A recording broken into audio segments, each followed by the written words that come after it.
So what we are going to see today is a very smooth wash of wash with watercolors. Okay, so I'm taking a color here.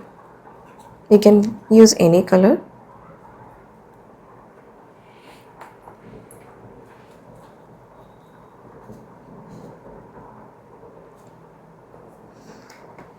And I'm showing this exercise with watery consistency of paint. Okay, so you take 2 to 3 colors, 3 or 4 colors. How many colors you want, you can take, and mix it into a watery consistency.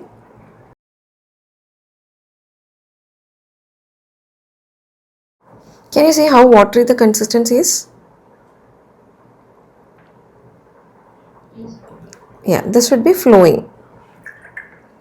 Most of the time people are a little hesitant to mix the paint into a very watery consistency, but that's very important. Okay, so now let's see. I want to get a very smooth result in a shape here. Okay, and for that purpose I am keeping my paper in a slanting position. So if you see here, I have a book beneath it and keeping this board on top of it. Okay, so my paper is landing in this position, and for getting a smooth result I am going with very watery consistency paint. So what I am going to do here is I will start with one paint and then I will join different paints in an overall area. That's what we are going to see today. Not a geometric shape or anything, just something very organic, right? Maybe you have some leaf, some other shape.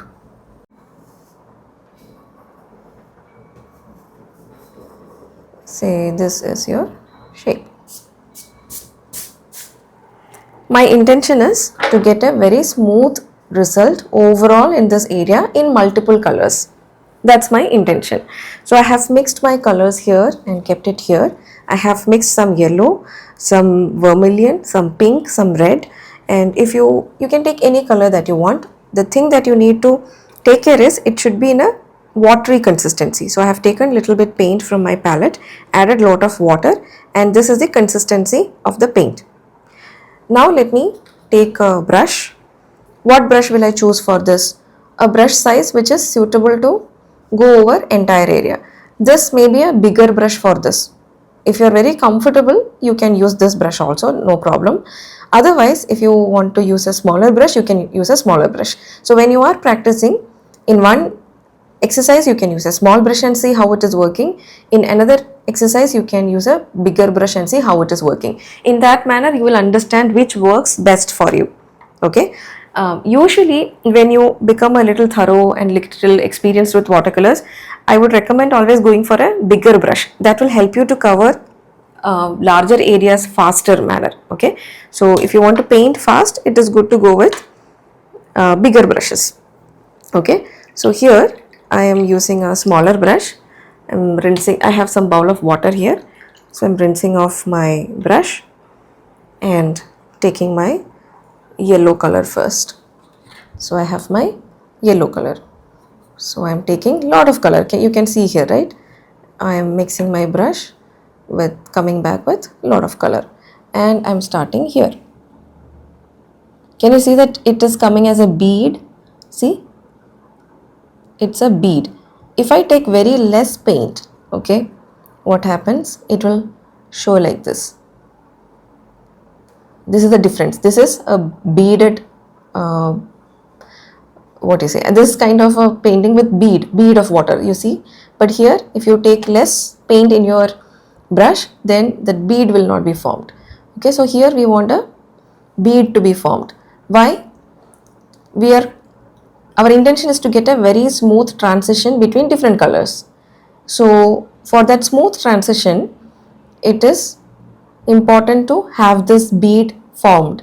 So that bead will be flowing into the next color.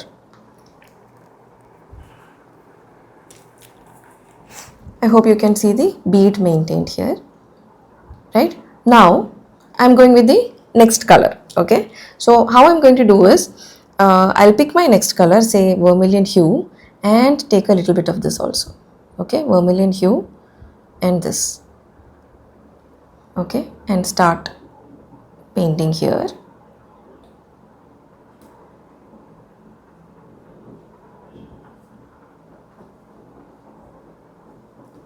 And as I go, I take more vermilion hue, little bit of yellow. See, the bead is coming along with me. If at some point you feel that, oh, there is too much of bead, you can take it off. How to take it off? I'll show you that. It's not required here, but I'll show you here that. Say, oh, this is too much, it is going to flow down. If you feel like that, you just take off the extra paint in your brush with a tissue paper. And if you bring here, see, some bead is taken off. It is sucking some bead out of this area. Okay. So the bead is still there, but I have taken the extra bead out of it. Now again, going back, I'm taking my color, little bit of vermilion and yellow, and I am following the process.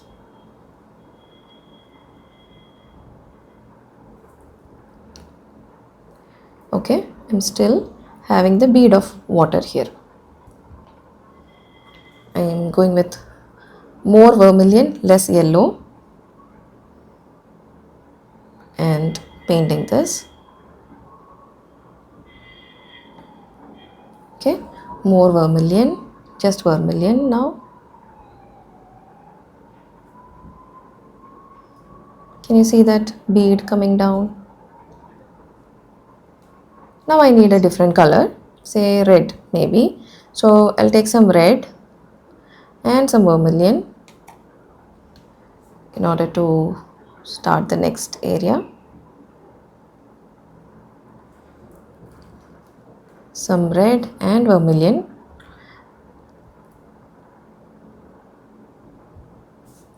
So it's a slow process. You don't have to rush. Why is it slow? Because I have enough water here. It's not drying. When will you have to rush? When the water is less. That's when you will have to rush through all these things. Now I have enough water here. So it's all going good. Okay, now I'll go with only red.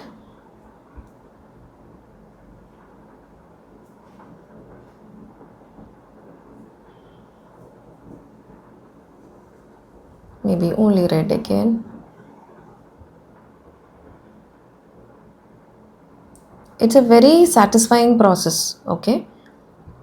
You can do this exercise for your relaxation as well.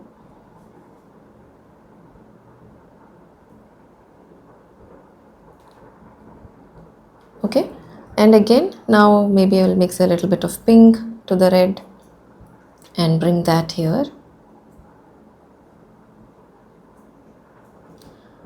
Pink to the red.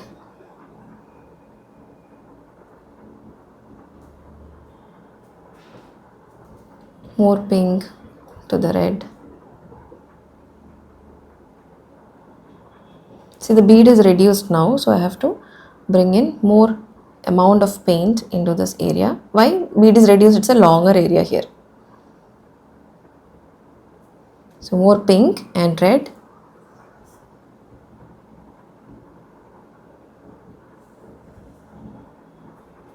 More pink and red.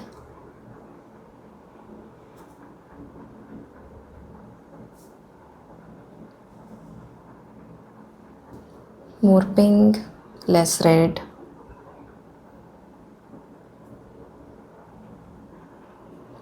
More pink, less red.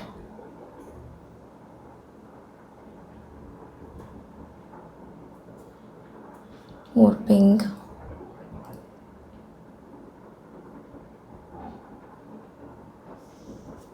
See here, I have to pull this bead to here. Okay, see, it was here, right? I want it coming back to here because it's a narrow area coming down here. More pink.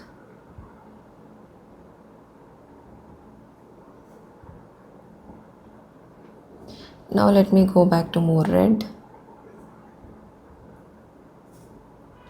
Pull this all up here. See, when it came from a longer area to a narrow area, the bead is more here. At this point, if you feel that the bead is too much, just take off the extra paint from your brush and put back your brush here. It will take off some paint. Okay, this is how you control the flow. And again, I want more red here, less pink, more red.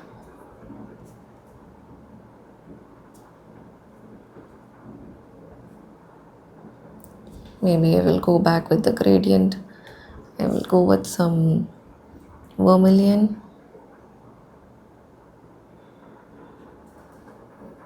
More vermilion.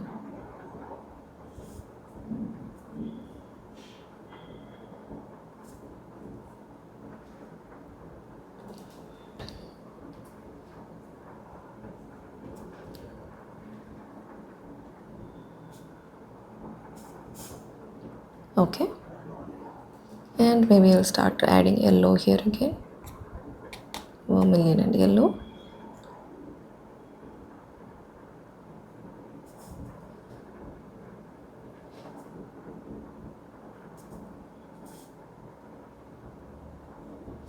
Coming back,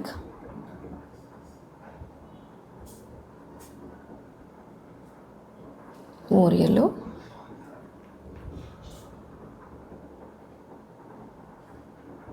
I have to bring back these beads from here. Okay, if the bead is staying, what happens? It will create blooms. So I'm taking off the extra paint and reducing the amount of bead here. Okay,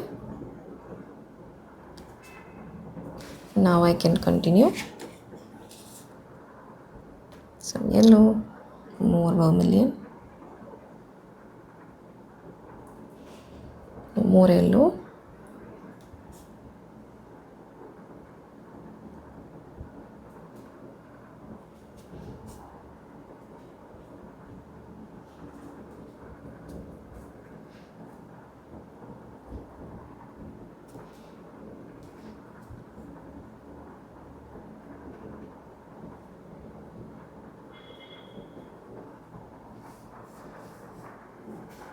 at the end. What should happen? You should take off the extra bead from the end. So it's done. Now I don't want this extra bead to be left here, so I will lift off that using the thirsty brush technique, which is removing the paint from the brush. It will become thirsty and the extra water can be taken off. When all these colors are of same consistency, right, the colors that we are using here is of same consistency, you will get a smooth result. But if one paint is thicker and one paint is lighter, then you may not get a smooth consistency. In between there could be areas where some kind of blooms or something will be formed. Okay, and in this, on top of it, you can layer it again with the same process so that the entire area can become even more darker. Okay, I hope this was helpful.